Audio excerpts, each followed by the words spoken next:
NFL free agency is finally starting to wind down with teams like the Seattle Seahawks looking like roses, and the Patriots, teams like them, jury's still out.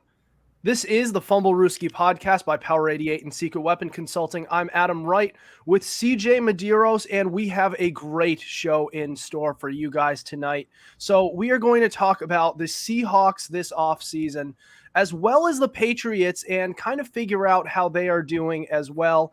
We're going to talk about some trade candidates, and joining us for the second time since this past summer to cover all of these topics, we have Chris Hetu of Fans Only Sports Network and recently employed with the Worcester Red Sox. So, Chet, thanks for joining us. Why don't you introduce yourself to some of our new listeners? Yeah, absolutely, guys. My name's Chris Hetu. Obviously, I go by Chet on Unapologetic with Chet and Duffy. That's my own sports podcast that you can catch every Monday or Thursday. It's going to be Mondays primarily from now on, considering with the Worcester Red Sox, that'll be my off day.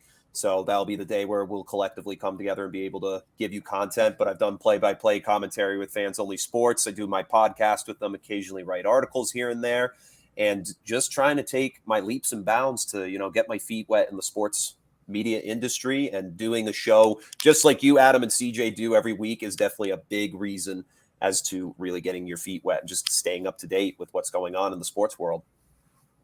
Yeah, man. I mean, yeah. To really get your feet wet is Fans Only Sports Network is a great way to do that. Myself and CJ having experience with that group. But without further ado, we're going to jump right into it and talk about the Seahawks and their meteoric rebuild process. Now, it was as soon as literally this past offseason where the Seahawks, it looked like they were just entering the tunnel. Their rebuild, it's not just that there was any light at the end of the tunnel. It looked like they hadn't even entered it yet.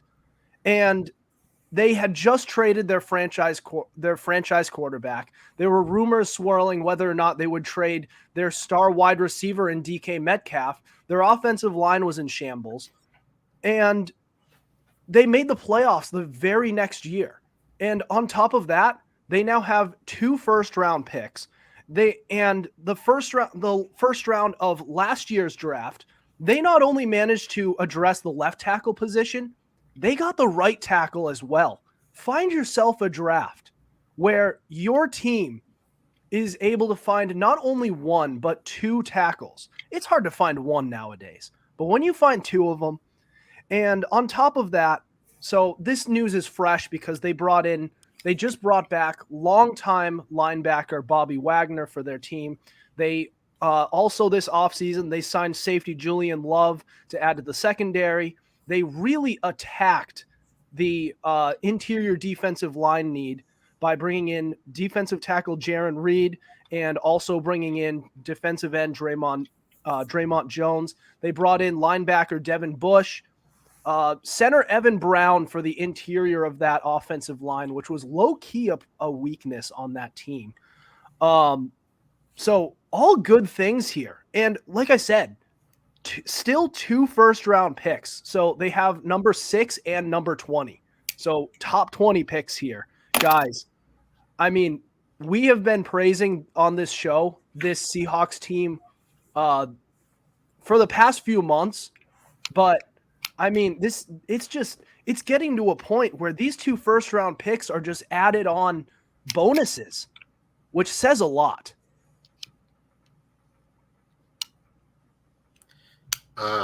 Chet, you want to start? Yeah, I mean, I was kind of like wondering if I should take the lead or if you should take the lead since you No, you're take the lead. Take the lead. All right, absolutely. Yeah, I mean, definitely a good way to put it is going into the season, we saw the departure of Russell Wilson last year. Everybody was going nuts, being like, well, that's all said and done. The Seahawks, they're dead to rights at this point. This team is basically understood.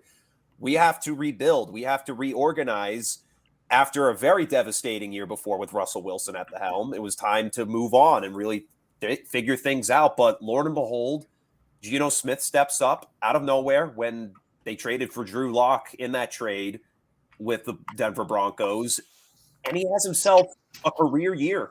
Geno Smith on the season with 4,282 passing yards and 30 touchdown passes, both career highs, I should say, and 69.8% passing completion. That's also a career high right there throughout the full season. Finishing the regular season at 9-8, they make the postseason. They do get blown out by the San Francisco 49ers, but this team was unbelievable. It was a team that I didn't expect to do as well as they did.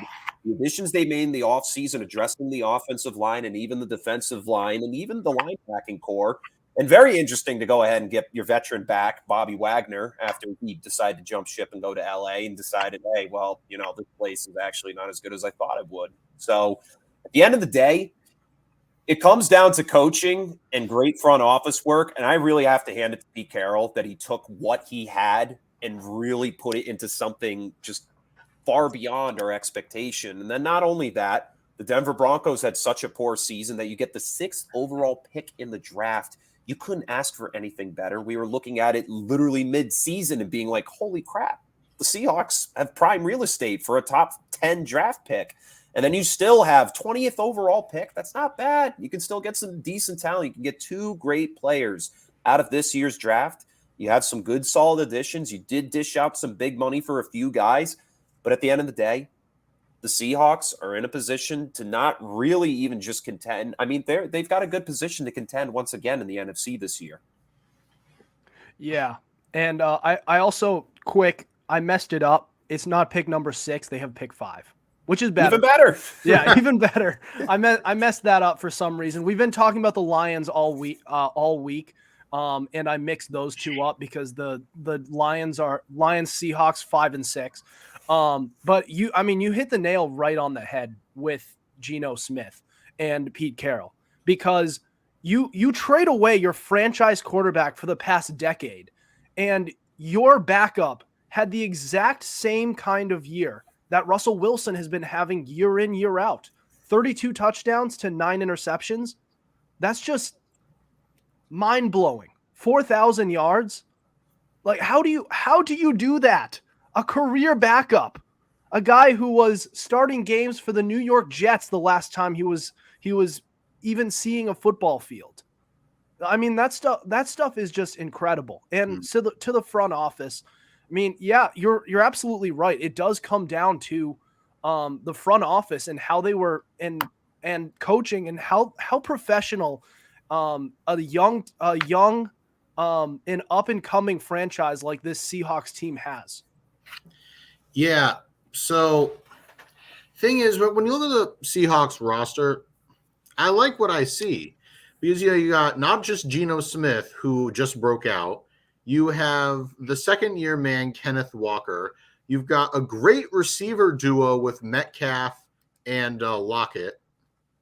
You've got Noah Fant. You have a 3-headed monster at tight end with Noah Fant, Will Dissly, and Colby Parkinson. Your O-line you're constantly working on. Your pass rush could use a little bit of work, but I fully expect them to, address that in the draft, probably at pick 5. And then in the defensive backfield, you get a late round gem in Tariq Woolen, and you also sign Julian Adams, and you have Julian Love. You also have Jamal Adams at safety too. And on top of that, new player, Julian Adams. You made a new player. Yeah. Go at him on your Madden team, kids. Let's go. And then you got Bobby Wagner coming back. You got Devin Bush. Maybe he could do something. You got Draymond Jones and Jaron Reed to plug up that line. When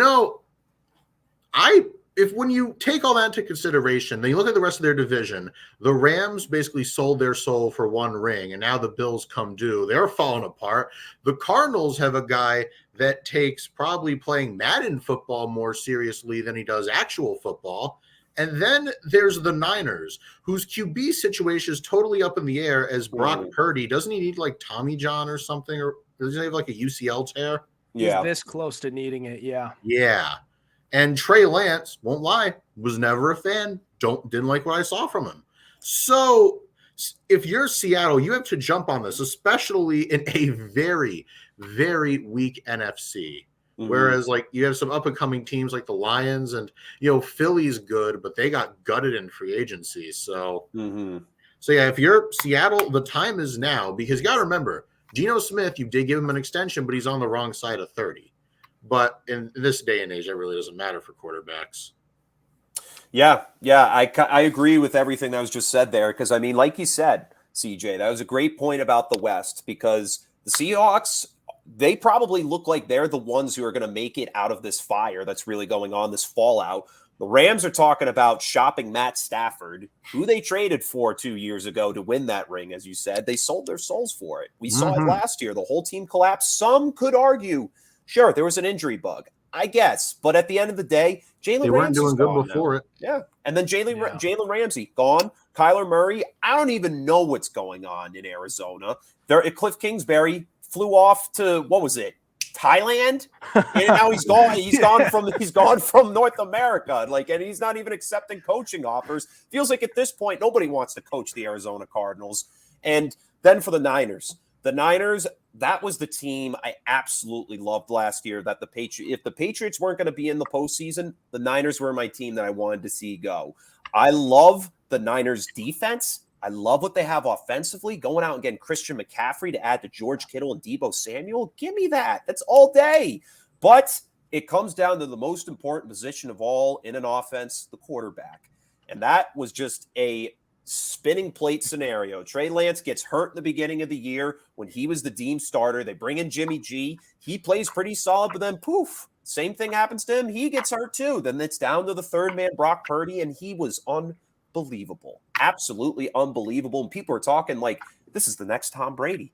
This is the next scenario that we see of a guy stepping up to the helm and winning the whole thing for his team, and tears something in his elbow in the NFC Conference Championship game. And here we are. Seahawks, the time is now to step up to the plate and not only just take a run at your division, but the NFC itself that has become so weak this past year.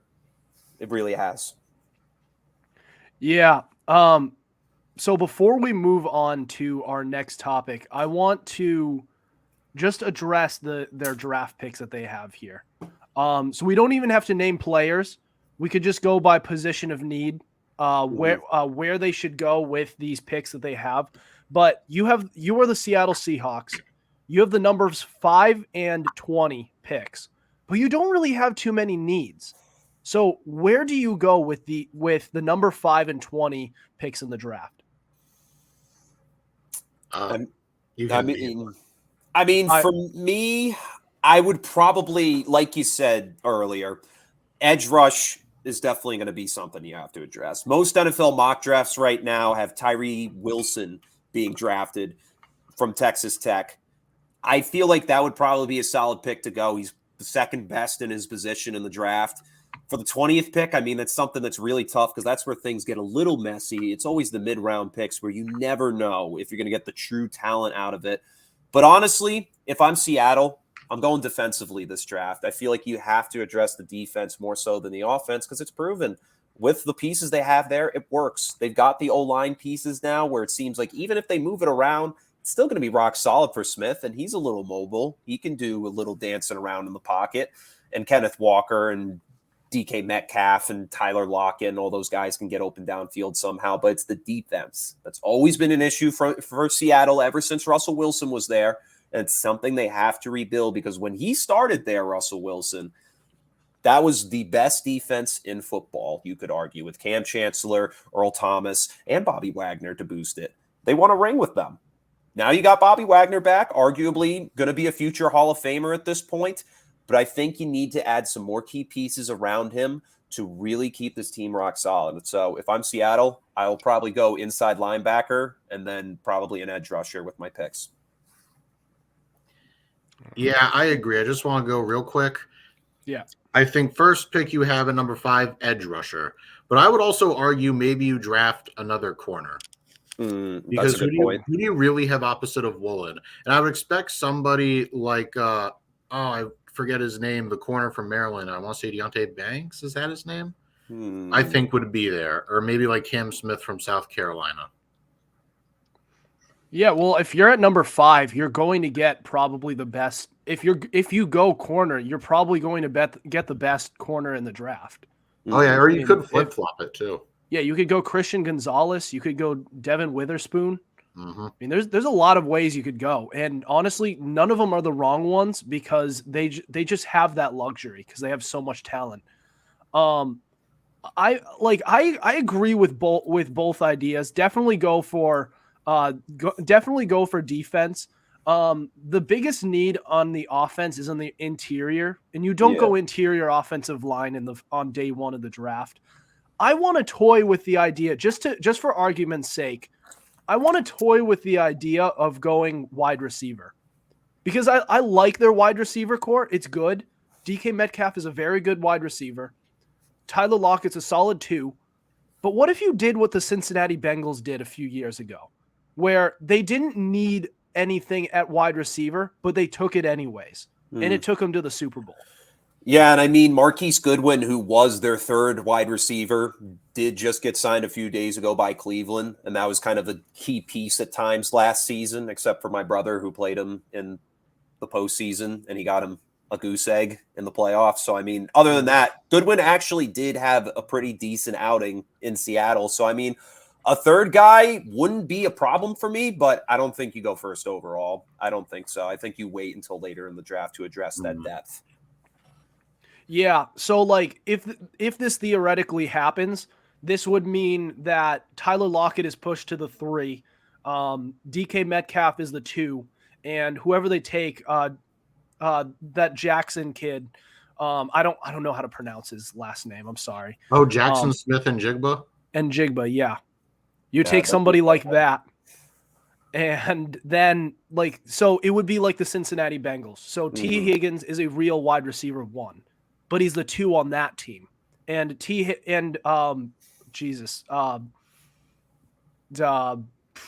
Tyler Boyd, name escaped me. He's a number 2 on a normal team. He's their 3, and that is their strength among facing any defense in the league. That it becomes pick your poison.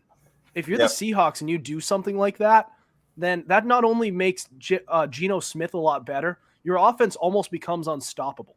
And the offensive line is better now for the Seahawks than it was for the Bengals that year. You'd be unstoppable. I'm just thinking because, they don't have any real legitimate dire needs.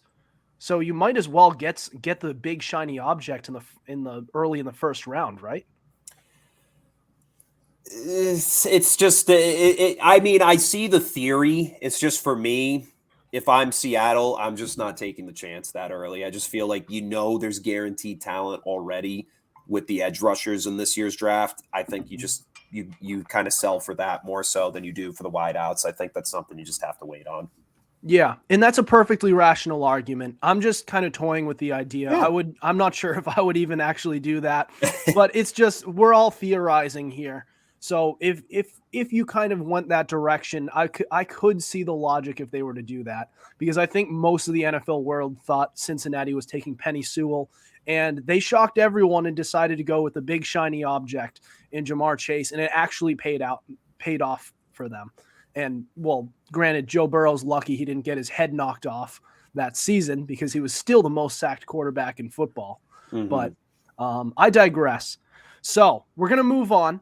And we're going to talk about different trade destinations for candidates who were supposed to be traded this offseason, but haven't yet. And we're going to talk about whether or not they even will either. DeAndre Hopkins included. That's next. This is the Fumblerooski podcast.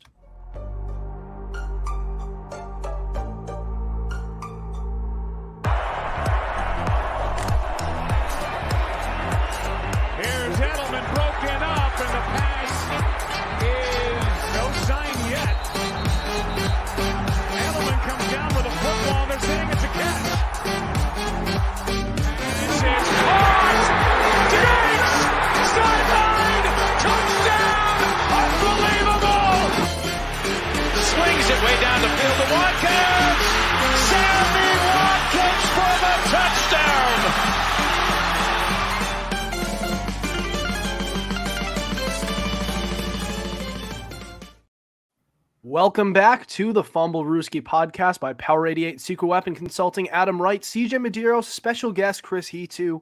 All right, so free agency is kind of starting to wind down, but it's too early to really start talking about the draft legitimately. So where do we go?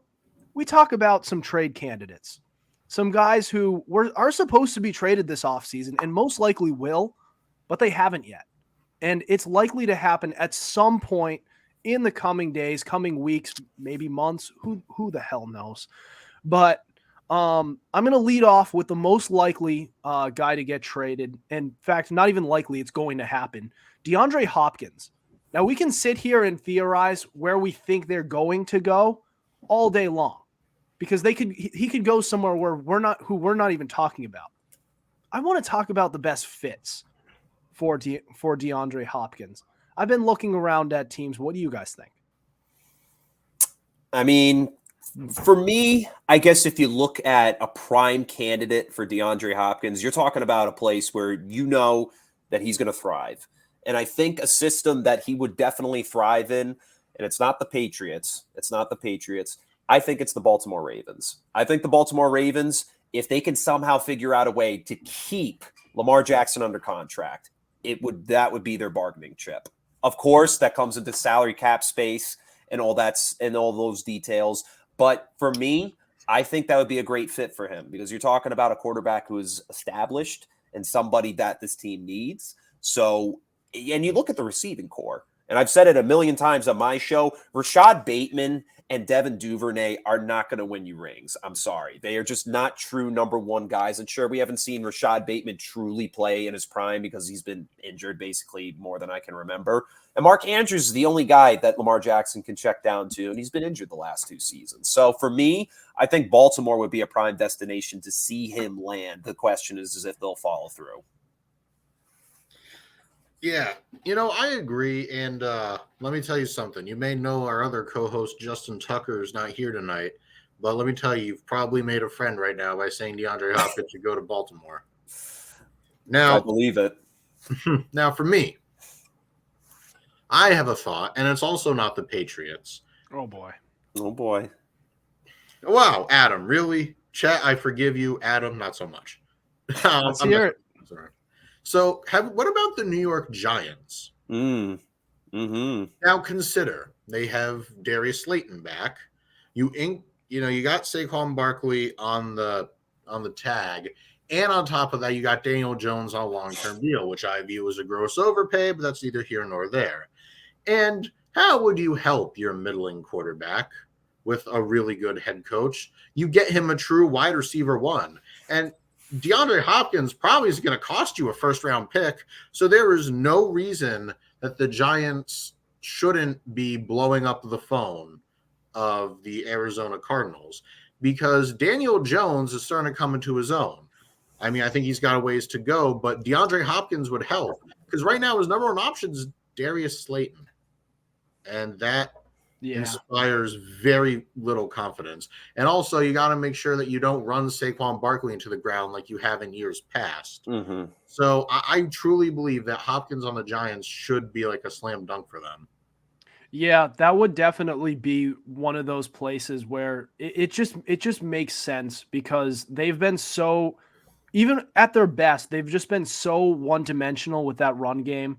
And we saw strides from Daniel Jones this year, but I think if you were to bring him in and give him some targets, you could see a much more well-rounded offense. But so given DeAndre Hopkins' age, he's 30. So he's kind of on the older side. He's at the age where you're taking it year by year. You don't know if he's even going to be good this year. So that's true. You're looking to win now. So a place that I think, I have a couple of them. It's any type of place, insert the destination that needs to win now, is looking for that one key veteran on offense to get over the hump. I introduce you to the Kansas City Chiefs. And now they have gotten over the hump. I mean, do they really need to win, though? Let's be honest. Also, there's no way, unless they cough up their first, that the Cardinals are going to trade to them. But let's hear this. I want to hear this out. Listen, the Kansas City Chiefs need a wide receiver, and they clearly did not care too much for Juju Smith-Schuster. So they're still in the market for somebody. So who do you go for? You go for a guy like DeAndre Hopkins. And yes, the Cardinals probably would not be too inclined to trade him there, but if they give him the right package, then they're gonna accept that deal. Especially since he's all the way over. Like the Chiefs are in a completely different conference. Another team that I look at is the Buffalo Bills. Kind of the same team, the same type of team, except they actually have not gotten over it.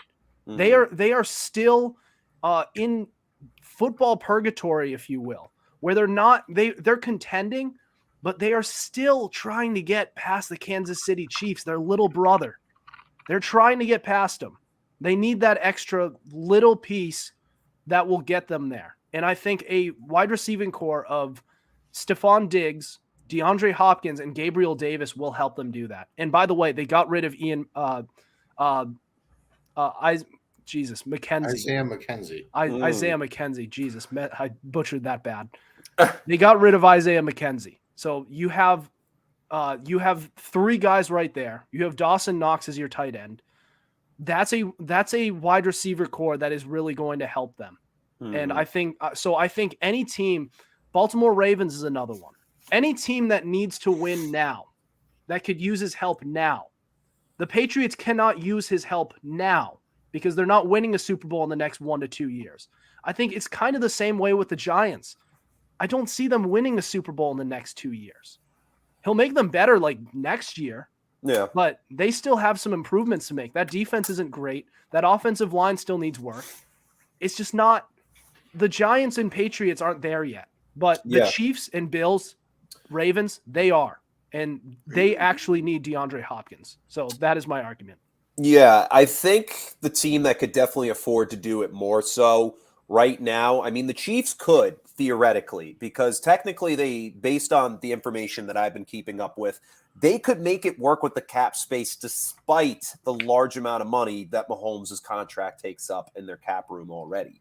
That could work. For the Bills, that's tough for them right now because you haven't even paid Josh Allen an extension, and that's coming. That has to come. Did. They did? I could be wrong. Fairly certain they have. They might have. I could be dead wrong, but it's just with what the Bills have already. You got Stephon Diggs. You got Von Miller on that roster, and his contract's not cheap. And, I mean, you just have a lot to move around here. So, I mean, I think the Chiefs, without a doubt, I could see it just because, hey, we know whoever Patrick Mahomes has got, you've got a chance. As long as you have this quarterback on your team, you've got yourself a chance. The Bills, I think that's a team that if they're going to make that move, it's going to be a desperate one because they need something. They need something to get them through the postseason because time and time again, we've seen them enter the dance and exit either quickly or in heartbreaking fashion. So I definitely could see it with Kansas City. I think Baltimore would be an interesting spot, but I do agree. I like the Patriots being a spot, obviously, as a fan, but is it likely, especially with the way the front office operates in New England? Probably not. Then for New York, I mean, I like what I've seen out of Daniel Jones, but I have preached about this. Why would you pay him a 4-year deal worth $160 million? He does not deserve that after one good year, one amazing year. I'm sorry. That's just too much money. So for the Giants, I think it would be a good spot for him. But honestly, I mean, it's a weak conference, but that team, I just don't think can win a Super Bowl. Yeah. All right. Here, I'm gonna muddle these next two players together because they're both running backs and they're both kind of up there in age. Austin Ekeler and Derrick Henry. Now they kind of have slightly different play styles, but one's about to be 30, the other's about to be 29. And they're still playing at a high level. And I'm not sure if either is going to be traded. They've both been shopped. They've both requested. One of them has requested a trade. So it's up in the air whether or not this will happen. That's why I let off with Hopkins, because it's a slam dunk. He's going to get traded. It's a matter of when. But it's kind of so it's kind of for me. It's kind of the same way with these two, as DeAndre Hopkins, except make them run, because you're taking whoever trades for them is looking for that last piece to get over the hump. Mm-hmm. And this is where I believe the Buffalo Bills match even better for Hopkins than Hopkins, because Hopkins, they already have a good wide receiving core. It would have just made it that much more unstoppable. But they've also had a big issue with the running game. And also, they are playing in cold Buffalo, where and when you're playing in cold weather, the offense is not going to be as high flying as it is in warmer weather games. So when you have a Derrick Henry who's running the ball when Josh Allen and company aren't able to throw like they usually are, that just gives you such an advantage. And I think it's the same thing with Austin Ekeler, except Ekeler is more two-dimensional as a running back and a wide receiver. He can play both, so you can dump it off to him. I think the Buffalo Bills are a great spot for either of these guys.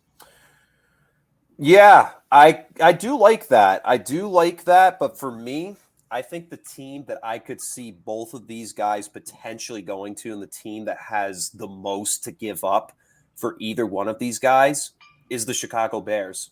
I think the Bears are definitely a prime landing spot for either one of them, because with Chicago, you got Justin Fields finally coming together in the few games in the games he managed to play. Honestly, it's so funny because Duffy on my podcast at one point, it was actually the week before Justin Fields went to New England, played against the New England Patriots and stopped the Patriots. He was saying Justin Fields has to be, without a doubt, the worst quarterback in football right now. He's awful. It's just disgusting to watch him. Dude was throwing under 100 yards a game. That's incredible. That's incredible to be doing that. But suddenly, out of nowhere, he's running all over the place. He's throwing the ball effectively in certain situations. He's actually being given more pass attempts. If you get a guy like Ekeler in the backfield for him, that's a dude who had the most receptions by a running back in the league last year. One more catch than Christian McCaffrey.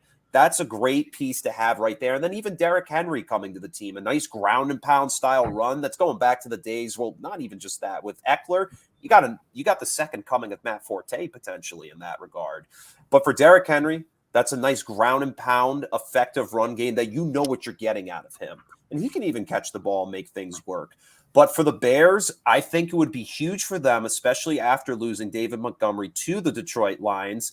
Give it to him. Be like, all right, you want to take my mid-tier back? I'm going to go get a stud, a top 5 guy that I know is going to get me the yards and the touchdowns I need for my offense. Bears, this is a big time because the Packers are in complete disarray with Aaron Rodgers leaving. The Vikings, honestly, I don't think they're going to improve. They'll be good next year, but honestly, their only competition is the Vikings and the Lions, and I think the Lions are the ones that you really need to focus on this year. So if you want to contend in the North that's really starting to fall apart, get yourself a start back. Now, you literally took both of mine, so that's something. I don't know. Have we considered the Dolphins? That's not a bad one. Because I never thought about that. They have the running back by committee, and I'm not a big fan of their running game. Now, we all know about Hill and Waddle, and we know that Tua can't be sitting back to throw every time because I'm pretty sure half his brain's been liquefied. Now, but imagine if you had Austin Ekeler, who you could just do these awesome screens to. Someone you could hit out of the backfield, somebody who's small and can weasel their way between the tackles. That would just add yet another level to an already dangerous Miami offense. I mean, you thought Hill and Waddle were bad, and then, wait, you've got Austin Ekeler coming right out of the backfield. So I'm not going to take up too much time. That's just a thought. It would make that a scary offense a whole lot scarier. Yeah. So listen, I like the Dolphins. That's a good one that I actually didn't even think about, because that is a team that's looking to. I mean, they're in win now mode. They're at the point where they need to start winning games because they have all the talent to do it. Listen, as for the Bears, real quick, I like the fit from a talent perspective. But have you ever been in that one relationship where you're both in two different points in your lives, and it just because of that, it just doesn't work? The Chicago Bears are at a point where they're still kind of in their rebuild mode. Their best years are 2 to 3 years down the road, where I don't know if Derrick Henry or Austin Ekeler will be able to play at a high level anymore. So at the point where they are contending, that'll probably be past Ekeler or Henry's prime, especially given their workload. So I do like the fit. I like the idea, and I've seen it be float around in trade rumors. I just think it's not. It just feels like one team is still in their rebuild. This guy, both of these guys are looking to win right now, which is why I respectfully disagree with the Bears. But we ready to talk some Patriots? Absolutely. Yeah. All right.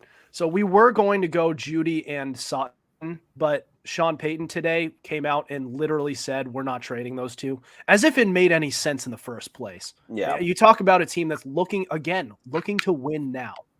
Actually, that's another place where Ekeler should go. Yeah, that's definitely a Chargers destination I aren't saw going to there. trade him to Denver. No. Oh, yeah, that's never happening. But the Titans, that's a I possibility. don't know if Henry's getting traded though. That's the thing. That's why I didn't mention him. If they know what's good for them, the Titans, that team's falling apart. They better trade him while he's still playing at a high level. Get something for him. 2nd or 3rd round pick, something like that. All right. Well, next we are going to go on to Chris Hetu's guest segment where he is going to grade the Patriots offseason. That's next. This is the Fumblerooski podcast.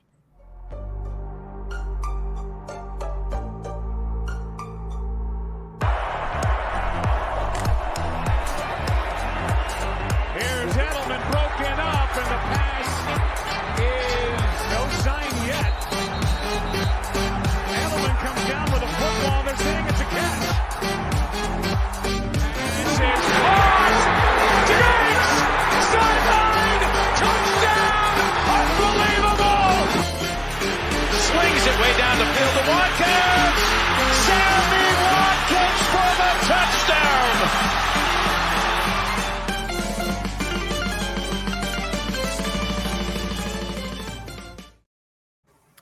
This is the Fumblerooski podcast by Power 88 and Secret Weapon Consulting. Adam Wright, CJ Medeiros, Chris Hetu. We welcome you to the guest segment of our show, sponsored by Secret Weapon Consulting for business plans, secret shoppers, bar spotting, server and manager training, and so much more. Visit www.secretweaponconsulting.com. So, Chris Hetu is going to give a grade and a full analysis of the Patriots so far this offseason. Chet, what do you got? So for the Patriots, this was an offseason that we were all extremely interested in as Patriots fans, because after a season last year that had some ups, but a lot of downs, to say the least, in a very competitive AFC East, it was time to look forward to the offseason and be like, what are the Patriots going to do to address the offense? Because at the end of the day, if you look at the statistics, the Patriots had a top 5 defense in football. That's crazy that this team was on the cusp of making the postseason with one of the most mediocre Patriot offenses I've probably ever seen in my lifetime. Like, I'll tell you, I was rolling my eyes at some of the play calls. But there were some shining pieces on that offense. I mean, Ramondre Stevenson, probably the one that outshined everyone else, really stepping up out of the gate and putting in the work. But at the end of the day, there were some departures. Jacoby Myers heading to Las Vegas, and now Damian Harris heading to Buffalo. He might be one of their key starters next season. But for the Patriots, they made some additions that I actually kind of liked. And I mean, starting off, when you take a look at what the Patriots were able to grab, they addressed the O-line a little bit. Getting a veteran, Riley Reif, and a young tackle in Calvin Anderson. Both of these guys, they're not great, but what the Patriots need is some O-line help. And I think that's something that they'll address in the draft. So I think that was a good addition there. But something I liked is keeping Jonathan Jones. Because Jonathan Jones to a 2-year deal was something that had to be done, especially with losing a lot of key corners in recent memory, with J.C. Jackson going to Los Angeles, Stephon Gilmore being shopped all over the place now. Now he's with Dallas. So keeping a key piece like Jonathan Jones in that secondary is something that's extremely helpful. Jabril Peppers coming back, getting re-signed. Jalen Mills, who they did release and brought back, I thought, okay. I mean, I wasn't crazy about Mills, but he's a young guy who still has time to learn on that defense, and he was definitely a key piece last year in terms of zone and man coverage. So I like what they did there, but I think for me, my favorite signing of them all was definitely what they brought in offensively, but it'll be the last person I mentioned. James Robinson is the first. I didn't think this was a bad signing. A lot of people forget the first 3 games James Robinson had this past season before Travis Etienne came and took over the backfield. He was going off. He had over 100 yards his first game and a couple of touchdowns, and then it did continue. But by week 3, it was clear as day that Travis Etienne was going to be the lead guy.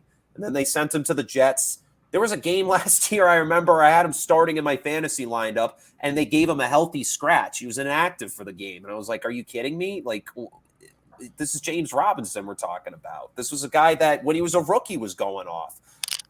Bill does a good job at finding these young guys who were great in the past and still have that spark somewhere. So I think maturing that will be something big for this year. The second guy I kind of like is Juju. Getting Juju Smith-Schuster, I think, was good.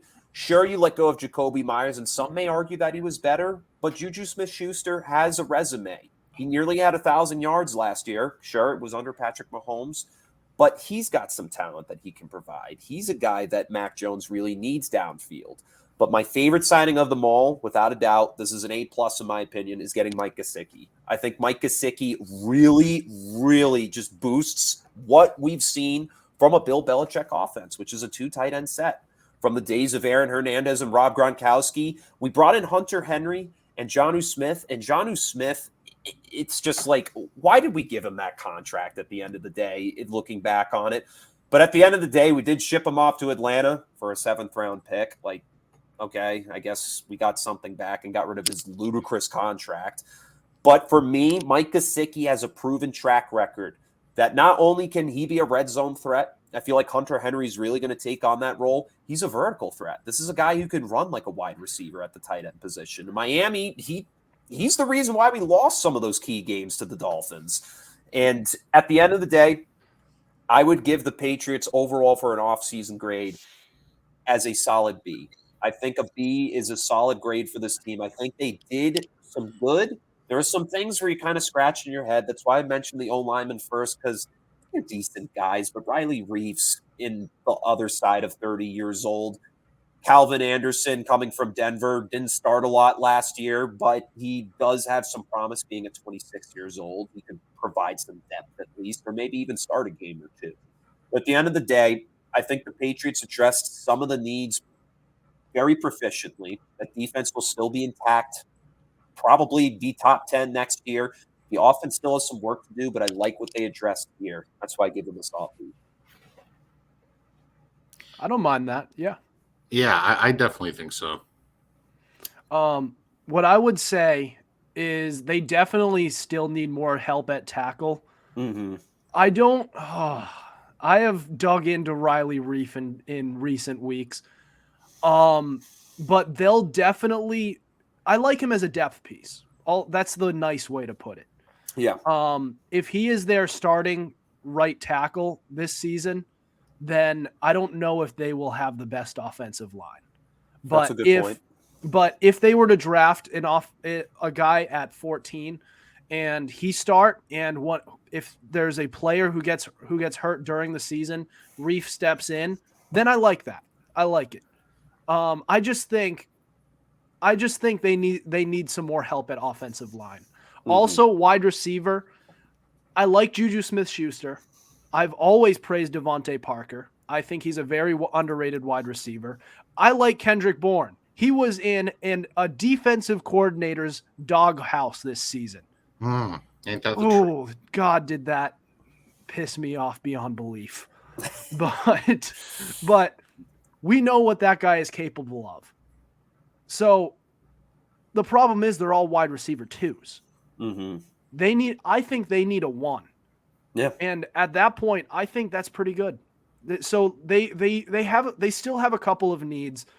But yeah, I think a B minus around that area. I think that would be that would be a good. That's a fair grade, especially with that 2 tight end set. That's going to be really fun to watch. Oh yeah. Because we were waiting for it to come with Jonnu Smith and Hunter Henry, but Jonnu Smith, that fella's useless, man. Yeah. He was never able to get the yardage during his days in Tennessee, and he only got the money he did because the season prior he got 8 touchdowns, and he was used a lot, but clearly Hunter Henry's better for that use. Mm-hmm. And now we have Mike Gesicki, and he's another player, undervalued. Why is that? Because he only had just over 300 yards this season. Mm-hmm. But that's because he was playing behind Jalen Waddle and Tyreek Hill, who took up like 75% of the team's targets. Rightfully so, but that like Mike Gesicki is like you have a perfectly good guy over here. So one man's trash is another man's treasure, and it is a beautiful piece of treasure that we are going to cherish this season. Yeah, I definitely agree. And I wanted to throw in that you could argue that our best move of the offseason was probably getting Bill O'Brien as an offensive coordinator. That's a good point too. That's something I forgot to mention. Yeah, and he could definitely bring back the 2 tight end set. Mm-hmm. Mm-hmm. Oh yeah, especially since he was the offensive coordinator during that time, right? Yes, he was. Yeah, it was a big reason why that scheme was so successful. And I think Bill going out and kind of like reuniting with his old OC, I think that's very useful for this team, especially considering, he was playing with Alabama, had working with them these past few years. I think it was huge to kind of get those reps in at the college level. Yeah. I mean, that is going to be great. I think that's definitely going to help a lot. Just Bill O'Brien being back. Not even because I like Bill O'Brien, just because we know he works here, and we know the other guy, Matt Patricia, did not because he's a defensive coordinator. And I didn't even hate him as a defensive coordinator. He's an offensive guy. All right. Well, we're up against the clock here. We do have to end the show, but do we have anything else before we end the show tonight? No, the only thing I have to say is thank you guys for having me on again. Definitely enjoy talking about pro football with y'all, and definitely would love to come back on again sometime. Absolutely. It'd be great. Well, we have all summer, man, working with the Woo Sox. This is going to be awesome. I can't wait. Yeah, I can't wait for the summer. It's going to be a good baseball season. I'm just excited. Opening day very soon. All right. Well, Chris Hetu, everyone. Thanks for joining the show, but that'll do it for us tonight. Thank you for listening to us. We have new episodes out on Tuesdays and Fridays at 7:30 p.m. Eastern Time. Be sure to subscribe to our YouTube channel. We also have all our episodes available on Spotify, Spreaker, Apple Podcasts, iHeartRadio, Google Podcasts, and so much more. Also, be sure to follow our Instagram at Fumblerooski_podcast to keep up with our podcast and latest coverage on the NFL. Otherwise, we'll see you next week. Over and out.